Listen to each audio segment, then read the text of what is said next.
Everyone, welcome back to my channel web coding. Last के video में हम लोगों ने नोड जेएस को इंस्टॉल किया था और हमने देखा था एनपीएम क्या होता है और हमने कुछ कमांड्स को फॉलो करते हुए अपना फर्स्ट रिएक्ट ऐप क्रिएट किया था। आज के इस वीडियो में हम लोग क्या करने वाले हैं, जब हम एनपीएम कमांड चलाते हैं, NPM install, NPM run dev, तो क्या होता है, जो हमारा रिएक्ट ऐप बनता है उसके अंदर कुछ फाइल स्ट्रक्चर क्रिएट होते हैं, कुछ फाइल्स और कुछ फोल्डर क्रिएट हो जाते हैं। तो इस वीडियो में हम लोग यही देखने वाले हैं कि ये जो फाइल्स और फोल्डर क्रिएट हुए हैं, इन सारे फाइल्स के अंदर क्या होता है, कौन सा फोल्डर, कौन सा फाइल्स हमें यूज़ करना है, कौन सा फाइल हमें यूज़ नहीं करना है, कौन से फाइल में हमें चेंजेस करने हैं और कौन से फाइल्स में हमें चेंजेस नहीं करने हैं। ये सारी चीज़ें आज के इस वीडियो में हम लोग देखने वाले हैं, क्योंकि एज अ रिएक्ट डेवलपर आपको इन सारे फाइल्स और फोल्डर के बारे में पता होना चाहिए, तभी आप एक कंप्लीट रिएक्ट ऐप बिल्ड कर पाओगे। तो चलिए वीडियो को स्टार्ट करते हैं और वन बाय वन सारे फोल्डर्स को मैं आपको एक्सप्लेन करती हूँ। तो यहाँ पे मैं अपने सेम फ़ोल्डर में आ चुकी हूँ, वीडियो 58 के अंदर, क्योंकि आज हम लोग कुछ कोड नहीं करने वाले हैं, बस फ़ोल्डर स्ट्रक्चर को समझने वाले हैं। तो यहाँ पे मैंने कोई नया फ़ोल्डर क्रिएट नहीं किया है, इसी फ़ोल्डर में हम लोग सारे फ़ोल्डर्स को समझेंगे। तो सबसे पहले यहाँ पे देखो, हमने फर्स्ट रिएक्ट ऐप नाम का, ये हमारे ऐप का नेम है जो हमने क्रिएट किया था npm create बीट लेटेस्ट के अंदर। उसके अंदर ये सारे फ़ोल्डर्स ऐड हुए हैं, node modules, public, src, git ignore, index.html। तो हम लोग वन बाय वन स्टार्ट करते हैं। सबसे पहले आते हैं नोड मॉड्यूल्स फ़ोल्डर के अंदर।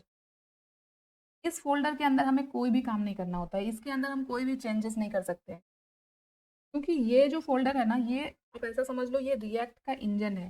बिना इस फ़ोल्डर के आपका रिएक्ट ऐप चल ही नहीं सकता है, क्योंकि इस नोड मॉड्यूल फ़ोल्डर के अंदर सारे पैकेजेस और लाइब्रेरीज़ होते हैं जो हम लोगों को अपना रिएक्ट ऐप बनाने के लिए काम में आते हैं। यहाँ पे जैसे मैंने देखो नोड मॉड्यूल को ओपन किया है, तो इसके अंदर ये देखो वीट दिख रहा है, यहाँ पे टाइप है, वीट जेएस है, इसके अंदर ही आपको रिएक्ट नाम का भी टूल दिखेगा। मीन्स कि रिएक्ट के भी पैकेजेस वगैरह सब इसके अंदर ही आते हैं। तो ये काफ़ी हैवी फ़ोल्डर होता है। इन सारे फ़ोल्डर में सबसे हैवी फ़ोल्डर यही होता है। ये देखो यहाँ पे रिएक्ट है, रिएक्ट डॉम है, रिएक्ट रिफ्रेश है। तो जितने भी लाइब्रेरीज़, जितने भी पैकेज इंपॉर्टेंट होते हैं रिएक्ट के लिए, वो सारे इस नोड मॉड्यूल फ़ोल्डर के अंदर आते हैं। ये फ़ोल्डर कब आता है, जब हम npm इंस्टॉल कमांड चलाते हैं, उस टाइम पे ये फ़ोल्डर क्रिएट होता है। इसीलिए वहाँ पे थोड़ा टाइम भी लगता है, क्योंकि बहुत सारे पैकेजेस इंस्टॉल हो रहे होते हैं और ये काफ़ी हैवी फ़ोल्डर है। इस ये जो फ़ोल्डर है गिटहब पे अपलोड भी नहीं होता है। जब हम लोग अपने पूरे रिएक्ट प्रोजेक्ट को गिटहब पे अपलोड करते हैं, उस टाइम पे हम इस नोड मॉड्यूल फ़ोल्डर को अपलोड नहीं करते हैं। ठीक है, तो यहाँ पे एज अ बिगनर हम कोई भी काम नहीं करते हैं, कोई भी छेड़छाड़ हम इस फ़ोल्डर के साथ नहीं करेंगे, ना हम यहाँ से कुछ डिलीट करेंगे, ना हम इसमें कुछ ऐड करते हैं। इतने सारे जो फ़ोल्डर्स दिखते हैं ना, इसमें से हम 1 या 2 फ़ोल्डर पे ही काम कर रहे होते हैं। सारे फ़ोल्डर्स हम लोग यूज़ भी नहीं करते हैं, तो आप इसे देख के आपको घबराना नहीं है। ठीक है, अभी हमने देख लिया नोड मॉड्यूल्स फ़ोल्डर, अब आते हैं पब्लिक फ़ोल्डर पे। तो पब्लिक फ़ोल्डर क्या होता है, ये स्टैटिक फाइल्स के लिए होता है। मीन्स कि यहाँ पे वो फाइल्स होती है, इस पब्लिक फ़ोल्डर के अंदर वो फाइल होती है जो ब्राउज़र पे दिखती है, जैसे कि फेविकॉन आइकन वगैरह हो गया। ये देखो यहाँ पे एक वीट डॉट एसवीजी करके, ये देखो एक आइकन है, वीट का आइकन है, तो ये पब्लिक फ़ोल्डर के अंदर है। ये सारे क्या होते हैं, ब्राउज़र पे अपलोड होते हैं। जैसे कोई इमेजेस हो गया, आपकी वेबसाइट का पेज का लोगो हो गया, तो वो जो चेंज नहीं होता है कभी, वो हम इस पब्लिक फ़ोल्डर के अंदर रख सकते हैं। क्योंकि रिएक्ट क्या करता है, पब्लिक फ़ोल्डर के अंदर जो भी फाइल्स होते हैं, जो भी इमेजेस होते हैं, उसको कभी चेंज नहीं करता है। अभी हम लोग एसआरसी फ़ोल्डर पे बाद में जाएँगे। अभी हम आते हैं पैकेज डॉट जेएसएन, इस वाले फ़ोल्डर पे। तो इसे अगर मैं ओपन करूँ और आपको ओपन करके दिखाऊँ, तो इसके अंदर क्या होता है, इसके अंदर आपके प्रोजेक्ट का नाम होता है। तो मेरे प्रोजेक्ट का नाम क्या दिया था मैंने, फर्स्ट रिएक्ट ऐप।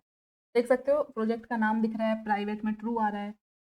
प्रोजेक्ट का वर्ज़न यहाँ पे दिख रहा है, उसके टाइप्स दिख रहे हैं एंड यहाँ पे कुछ स्क्रिप्ट्स दिख रहे हैं। जैसे हम लोग एक कमांड चलाते हैं npm रन dev, तो ये देखो वीट के अंदर हम लोग dev का यूज़ करते हैं। वैसे ही हम लोग npm रन build चला सकते हैं, npm रन int चला सकते हैं, npm रन प्रीव्यू चला सकते हैं। तो बेसिकली पैकेज डॉट जेएसएन के अंदर हमारे पैकेज का पूरा इन्फॉर्मेशन होता है। इस फाइल के बिना आपका प्रोजेक्ट चल ही नहीं सकता है, क्योंकि इस प्रोजेक्ट का सारा डिटेल इस फाइल के अंदर ही होता है।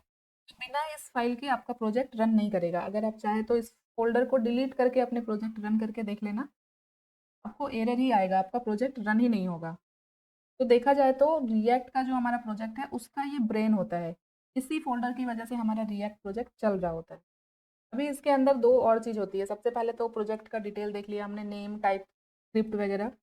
अब यहाँ पे एक होती है डिपेंडेंसीज़ और डेव डिपेंडेंसीज़। इसके अंदर क्या होते हैं, जो भी टूल्स, जो भी पैकेजेस रिएक्ट के लिए यूज़फुल होते हैं, जो यूज़ में आ रहे होते हैं, उन सब के यहाँ पे वर्जन्स दिए होते हैं। तो देखो यहाँ पे रिएक्ट है, तो हम लोग रिएक्ट 19 के वर्जन पे काम कर रहे हैं अभी। रिएक्ट डॉम है, उसका भी वर्जन दिया हुआ है। यहाँ पे देखो टाइप्स है।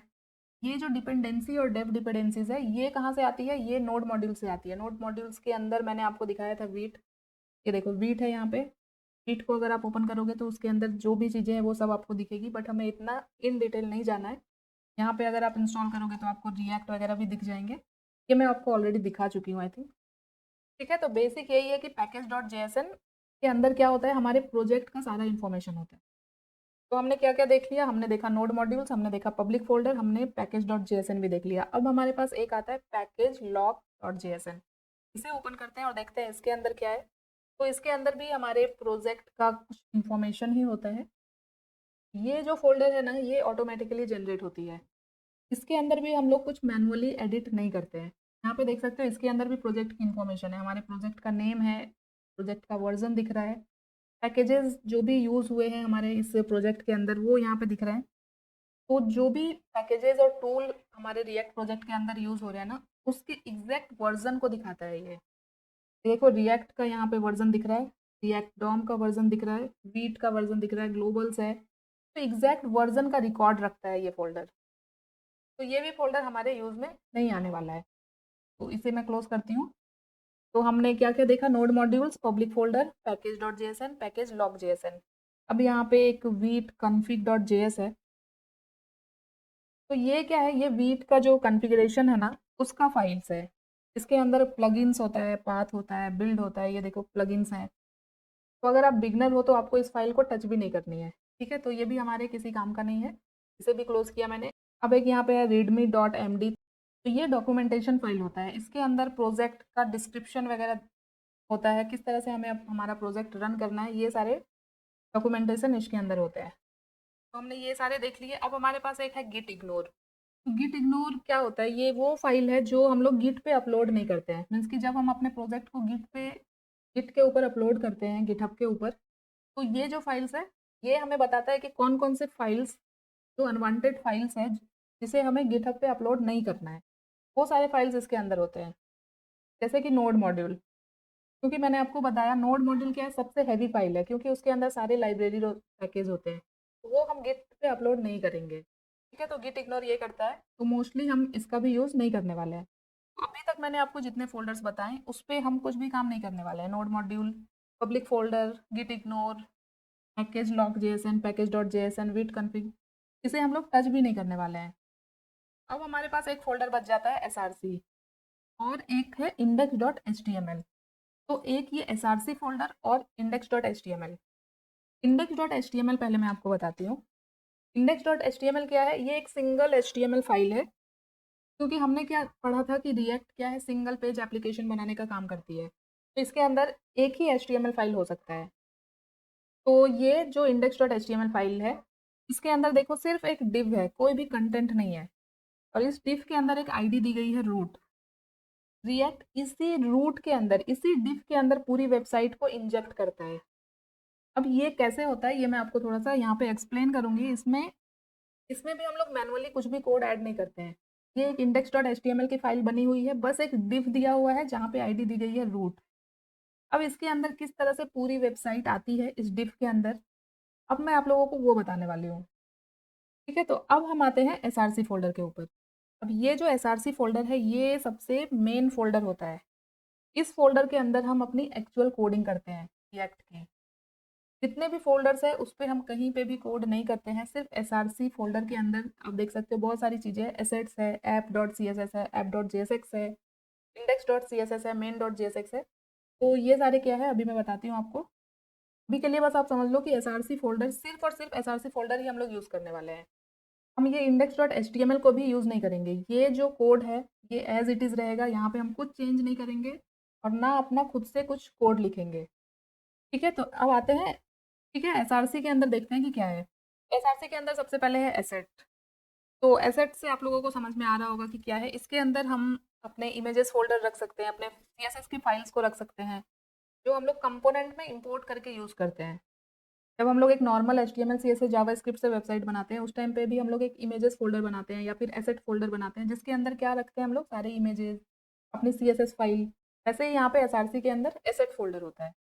तो ये जब हम लोग कुछ प्रोजेक्ट बनाएँगे, उस टाइम पे देखेंगे किस तरह से इसके अंदर हम लोग इमेजेस रख के उसे अपने कंपोनेंट में यूज़ करते हैं। तो अभी हम लोग आते हैं app.css। तो ये CSS फाइल है। इसके एक्सटेंशन से ही आपको समझ में आ रहा होगा कि ये एक CSS फाइल है। तो इसके अंदर हम CSS का कोड लिखेंगे। इसे अभी मैं ज़्यादा एक्सप्लेन नहीं करूँगी। CSS किस तरह से लिखना है ये आप लोगों को पता ही है। किस तरह से फ़ोल्डर अपना सेटअप करना है वो सब मैं बताऊँगी। तो बस अभी इतना समझो कि ये CSS के लिए होता है। यहाँ पे आप देख सकते हो ओपन करके सारे CSS के कोड लिखे हुए हैं इसके अंदर। अभी आते हैं हम लोग app.jsx पे। तो हमारे रिएक्ट ऐप का सबसे मेन कंपोनेंट जो होता है वो होता है app.jsx, क्योंकि इसके अंदर ही सारे कंपोनेंट कनेक्ट होते हैं। इसे हम लोग रूट कंपोनेंट भी बोल सकते हैं रिएक्ट का। मैंने लास्ट की वीडियो में आपको एक चेंज करके दिखाया था। इस app.jsx के अंदर मैंने एक h1 टैग लेके वेलकम टू वेब कोडिंग लिखा था, तो मुझे मेरी वेबसाइट पे ये दिख रहा था वेलकम टू वेब कोडिंग। तो यहाँ पे हम जो भी लिख रहे थे वो हमारी वेबसाइट पे हमें दिख रहा था। इसका मतलब क्या है कि इसके अंदर हम जो भी चीज़ें लिखेंगे वही हमारी हमारी वेबसाइट पे दिखता है। अभी यहाँ पे मैं फिर से एक h2 लेके लिखती हूँ हेलो एवरीवन। तो क्या होगा, अब हमारी वेब पेज पे हमें ये 2 मैसेज दिखेंगे, welcome to web coding, hello everyone. अभी हम लोगों को इसे रन करना है तो हम लोगों को क्या करना पड़ेगा, हमें अपना टर्मिनल ओपन करना पड़ेगा। तो उसके लिए मैंने आप लोगों को शॉर्टकट की बताया था, कंट्रोल और बैक टिक जैसे ही आप क्लिक करोगे तो आपका टर्मिनल ओपन हो जाएगा। अभी मुझे इस प्रोजेक्ट को रन करना है। तो अभी देखो हमारा प्रोजेक्ट तो क्रिएट हो चुका है। अभी हम लोग कहाँ पे हैं, वीडियो 58 के अंदर। अभी हमें जाना होगा अपने फर्स्ट रिएक्ट के अंदर। तो हम लोग क्या कमांड देंगे, cd first react app, first react app, और एंटर करते हैं। तो यहाँ पे हम अपने फर्स्ट रिएक्ट ऐप वाले फोल्डर के अंदर आ चुके हैं। नेक्स्ट कमांड हम लोग क्या चलाते हैं, npm इंस्टॉल। थोड़ा सा मैं इसे इस तरह से बढ़ा लेती हूँ। ओके, npm इंस्टॉल भी चल चुका है। अब हम लोग लास्ट कमांड चलाएंगे npm रन डेव। इससे क्या होता है, हमारा डेवलपमेंट सर्वर स्टार्ट हो जाएगा। तो ये देख सकते हो हमारा सर्वर स्टार्ट हो चुका है लोकल होस्ट 5173 पे। इसे हम लोग ओपन करते हैं। तो ये देखो ओपन हो चुका है। जो H1 था वो मुझे दिख रहा है, उसके बाद मैंने H2 ऐड किया। यही हमारा वेबसाइट है। ये कहाँ पे रन हो रहा है, सर्वर किस सर्वर पे, लोकल होस्ट 5173 पे ये चल रहा है। तो अभी आपको इतना समझ में आ गया कि app.jsx के अंदर हम जो भी लिख रहे हैं वो मुझे मेरी वेबसाइट पे दिखाई दे रहा है। तो ये कैसे हो रहा है, अभी मैंने आपको बताया app.jsx मेन कंपोनेंट होता है। इसे हम लोग रूट कंपोनेंट भी बोल सकते हैं, जिसके अंदर सारे कंपोनेंट कनेक्ट होते हैं। ये पेरेंट कंपोनेंट भी है। अभी इसके अंदर हम जो भी लिख रहे हैं वो हमें कैसे दिखता है, अभी यहाँ पे SRC के अंदर app.jsx के बाद एक index.css फाइल दिख रही है। इसके अंदर भी CSS के कोड होते हैं। ये आप देख सकते हो CSS के ही कोड है। इसे हम लोग कस्टमाइज कर सकते हैं। जब हम लोग CSS वगैरह लिखेंगे तो हम लोग देखेंगे इसे डिटेल में। अभी हम लोग देखते हैं main.jsx। तो main.jsx पे आते हैं। तो यहाँ पे अभी आपको कुछ नहीं समझेगा। इस फाइल के अंदर भी हम लोग कुछ भी मैनुअली कोड नहीं लिखते हैं, कुछ भी चेंज नहीं करते हैं। ये रिएक्ट का एंट्री पॉइंट होता है। तो ये जो app.jsx है ये यहीं से स्टार्ट होता है। यहाँ पे देखो ऐप कंपोनेंट को यहाँ पे क्या किया गया है, रेंडर किया गया है। तो ये main.jsx क्या करता है, इस app.jsx कंपोनेंट को HTML में शो करवाता है। अब ये HTML में कैसे शो करवाता है, यहाँ पे थोड़ा सा कंफ्यूजन हो सकता है आपको, बट हम लोग धीरे धीरे इसे भी अच्छे से समझ जाएंगे। देखो यहाँ पे 3 फाइल्स ना बिल्कुल कनेक्ट होती है। ये app.jsx आता है main.jsx के अंदर। अब ये app.jsx के अंदर हमने जो भी लिखा है वो कहाँ पे आ गया, main.jsx के अंदर। अब ये main.jsx क्या कर रहा है, इसके अंदर जो भी कोड आ रहा है ये इस पूरे कोड को कहाँ पे इंजेक्ट करता है, index.html के अंदर। ये जो हमने div लिया था इसके अंदर आके रख देता है, और ये index.html यही हमारी वेबसाइट पे लोड होता है। तो कुछ इस तरह का वर्किंग फ्लो होता है रिएक्ट का। main.jsx कैसे इससे index.html में आता है, देखो index.html के अंदर एक div है जहाँ पे id है root। अब इस id के थ्रू ये पूरा html फाइल यहाँ पे आ रहा है main.jsx में। ये देखो create root document dot get element by id, ये हमने जावास्क्रिप्ट में पढ़ा है। id क्या लिया है इसमें, root। इट मीन्स कि इसने index.html को उसके id के थ्रू यहाँ पे ले लिया, और उसके अंदर app.jsx को क्या किया, रेंडर कर दिया। और app.jsx में क्या है, एक h1 है एक h2 है। तो ये ऐप डॉट JSX पूरा का पूरा यहाँ पे रूट के अंदर जा रहा है, मीन्स कि इंडेक्स डॉट HTML के अंदर जो div है इसके अंदर आ जा रहा है, और फिर ये फाइल हमें हमारे आउटपुट पे दिख रही है। आई होप अभी आपको ये 3 फाइल ही इंपॉर्टेंट है, app dot JSX, main dot JSX और इंडेक्स डॉट HTML। बट यहाँ पे भी हम इंडेक्स डॉट HTML पे कोई भी मैनुअल कोड नहीं लिखते हैं, तो हमें उसे भी टच नहीं करना है। मेन डॉट JSX में भी हम आगे चल के थोड़े बहुत मैनुअली कोड इस पे ऐड करेंगे, बट स्टार्टिंग में हम इसमें भी कुछ कोड नहीं लिखते हैं, तो ये भी कट हो गया।